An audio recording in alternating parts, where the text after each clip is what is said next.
I'm just going to quickly show you how to find the average and standard deviation using a program like Excel, or in this case it's a Google Docs spreadsheet.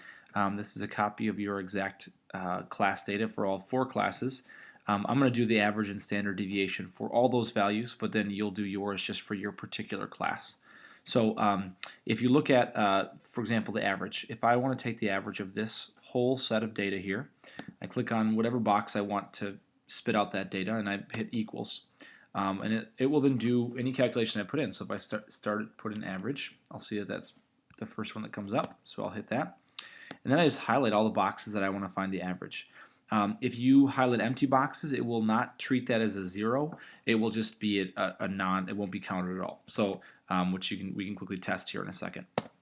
So if I click that in, it'll tell me that the average of all that data points were 49.1951. There's a way to change the formula if you want less decimals, but that's the average. So now you can see if I put in a 0 in one of those boxes, the average drops. So not putting in anything, it won't count that against your average.